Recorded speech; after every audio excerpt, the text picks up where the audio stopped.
दोस्तों, अगर बात करें मार्केट की और स्पेशली स्मॉल कैप स्टॉक्स और म्यूचुअल फंड्स की, तो मैं आपको एक चीज़ बता दूं। स्मॉल कैप म्यूचुअल फंड्स के अंदर और उनके स्टॉक्स के अंदर आपको आने वाले समय में और भी कमी और भी गिरावट देखने को मिल सकती है। और इसके पीछे जो मैं कह रहा हूं, इसके पीछे बहुत बड़ा कारण है। साथ में सेबी ने आपके जो म्यूचुअल फंड्स के यूनिट हैं, उसके लिए एक सिक्योरिटी का मेथड और ऐड कर दिया है। अब वो किस तरीके का मेथड है, कैसे काम करेगा, आप ये वीडियो देखेंगे तो आपको पूरी की पूरी जो कहानी है समझ में आने वाली है। साथ में मार्केट के अंदर आज गिरावट आई, आपने देखा तकरीबन 1.25% निफ्टी 50 दोबारा गिर गया। उसके पीछे क्या कारण है वो भी मैं आपको इसी वीडियो के अंदर बताने वाला हूँ। तो नमस्कार, एंड तक बने रहिएगा। चैनल को सब्सक्राइब करके वीडियो को लाइक जरूर कर दीजिएगा। दोस्तों, कंप्यूटर स्क्रीन आपके सामने चालू हो चुकी है और सबसे पहले आपके सामने निफ्टी स्मॉल कैप 250 जो इंडेक्स है उसका डेटा मैंने आपके सामने प्रेजेंट करा है। अब आप देखो, आज की डेट में अगर मैं बात करूं 6 मार्च 2026 को इसके अंदर 15,422 पॉइंट्स पे चल रहा है। अब मैं आपको बताता हूं, थोड़ा सा आप समझिएगा मैं बताना क्या चाहता हूं। आप इसके रिटर्न देखो, पिछले एक साल में माइनस में 7.5% रहा है।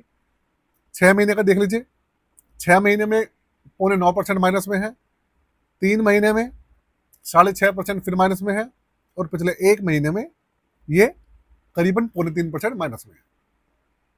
अब चल क्या रहा है, आप यहाँ पर एक डेटा देखिए, ये 52 वीक की रेंज है, मतलब ऑलमोस्ट मान लीजिए कि एक साल का डेटा है आपके सामने।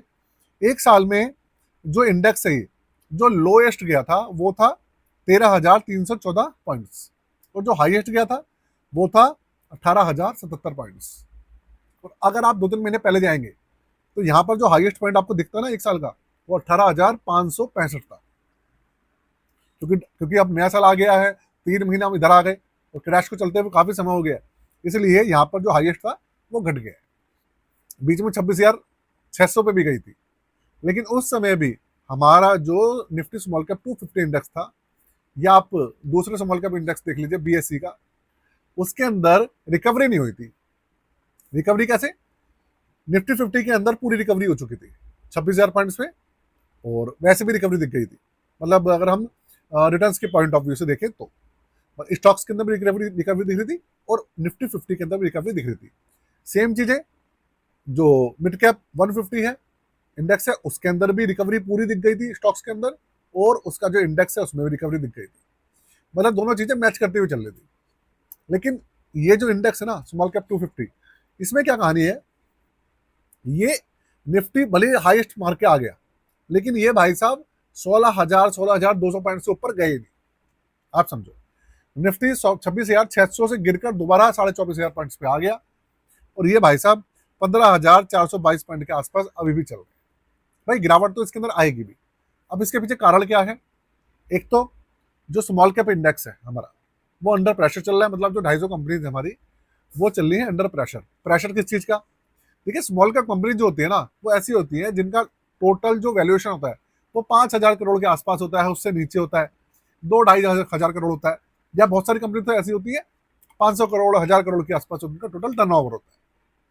और जो लार्ज कैप कंपनीज होती हैं, उनका टर्नओवर भाई 50,000 करोड़ 1 लाख करोड़ इस तरीके का टर्नओवर होता है उनका। जो मार्केट कैपिटलाइजेशन होती है वो इस तरीके से होती है 50,000 करोड़ 1 लाख करोड़ के आसपास। और इनका मार्केट कैपिटलाइजेशन मैंने आपको बता दिया, टर्नओवर कम होता है, और ये 5,000 करोड़ के आसपास होता है। अब आप समझो कहाँ 1,000 करोड़ और कहाँ 50,000 करोड़। तो इसलिए होता यह है कि जब मार्केट के ना प्रेशर बनता है, प्रेशर का मतलब जब ग्लोबली यूएस के अंदर, यूरोप के अंदर, चाइना के अंदर कोई स्थिति खराब होती है मार्केट की, ग्लोबली मार्केट खराब होती है, कोई मंदी आती है, और अगर गलती से वॉर छिड़ जाए, तो सबसे ज्यादा जो प्रेशर आता है ना, जो परेशानी होती है, वो होती है स्मॉल कैप कंपनीज को। क्योंकि ये कंपनियां जितना ज्यादा मार्केट अच्छी चलेगी, उतने ही ज्यादा भर भर के ये रिटर्न्स देती हैं। और जितनी ज्यादा मार्केट की कंडीशन बुरी चलती है, मतलब वॉर की कंडीशन चल गई और कोई बड़ा क्राइसिस आ गया, जैसे कोरोना आ गया था, कुछ आ गया था, सबसे ज्यादा गिरावट इन्हीं के अंदर दिखती है। रीजन वही है, छोटी कंपनी होती है, लिक्विडिटी नहीं होती, और इनका जो बिजनेस होता है सिर्फ एक ही वर्टिकल पे होता है। कोई कंपनी टेलीकॉम में काम कर रही है, कोई कंपनी मोबाइल में काम कर रही है, कोई कंपनी लैपटॉप बना रही है, कोई कंपनी कपड़े बना रही है। जो बड़ी कंपनीज होती हैं वो एक वर्टिकल पे ना होकर बहुत सारे मल्टीपल सेक्टर में काम कर रही होती हैं। भारतीय एयरटेल देख लो आप, टीसीएस देख लो, रिलायंस देख लो, उदाहरण है, अलग अलग जगह पे इनके अलग अलग बिजनेस है।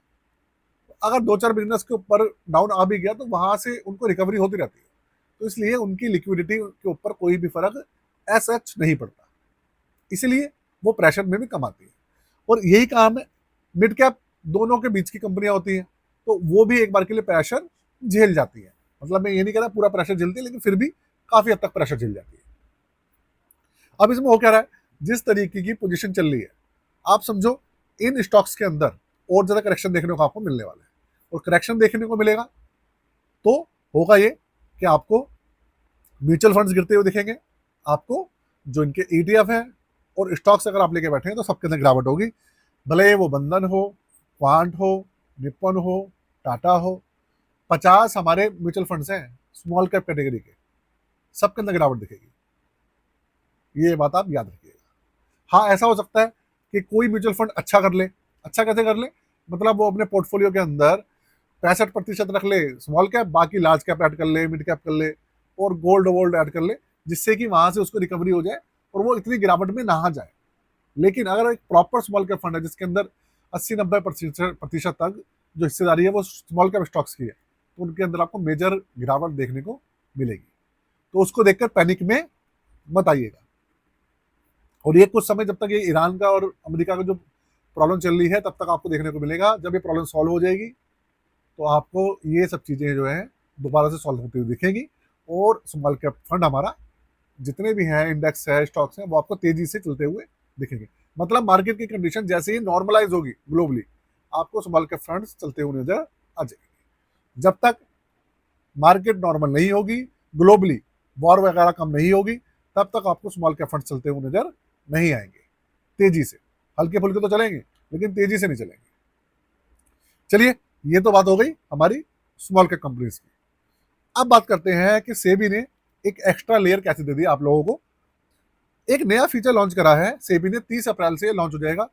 ये है भाई, इस फ्रीज फीचर से होगा ये कि अगर आप ये फ्रीज फीचर लगा देते हैं, एक बार उसके ऊपर लॉक लगा देते हैं, मतलब आपके पास जितनी भी म्यूचुअल फंड्स की यूनिट है, किसी भी फॉर्मेट में हो, डीमेट में हो, एसओ में, अगर आपने वो फ्रीज कर दिया, लॉक लगा दिया, तो उसके बाद जब तक आप उसे अनलॉक नहीं करेंगे, जैसे हमारा फंड होता है ना अनलॉक करना पड़ता है, जब तक आप उसे अनलॉक नहीं करेंगे तब तक आपके यूनिट्स ना तो कोई रिडीम कर पाएगा, ना कोई डेबिट कर पाएगा, ना उसके साथ छेड़छाड़ कर पाएगा, कुछ भी नहीं होगा आपके उस यूनिट्स का।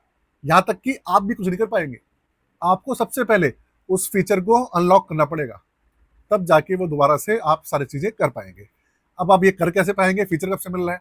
फीचर मिल रहा है आपको 30 अप्रैल से ये लॉन्च हो जाएगा। म्यूचुअल फंड सेंट्रल है, वहां से जाकर ये सब चीजें जो है आप कर पाएंगे।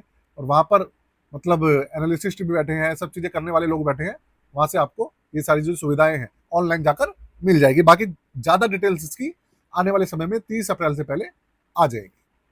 आजकल आपने देखा ही है दुनिया भर के भैया फ्रॉड हो रहे हैं, ऑनलाइन पता नहीं स्कैम हो रहे हैं, उन सब चीजों को कम करने के लिए सेबी ने ये सब चीजें इंट्रोड्यूस करी है। तो चलिए दोस्तों, कैसी लगी वीडियो जरूर बताइएगा। साथ में पोर्टफोलियो सर्विसेज लेना चाहें तो पोर्टफोलियो सर्विसेज ले सकते हैं। नया पोर्टफोलियो बनवाना हो, रिव्यू करवाना हो, डिस्क्रिप्शन के अंदर व्हाट्सएप नंबर है, चार्जेस है 999 रुपये।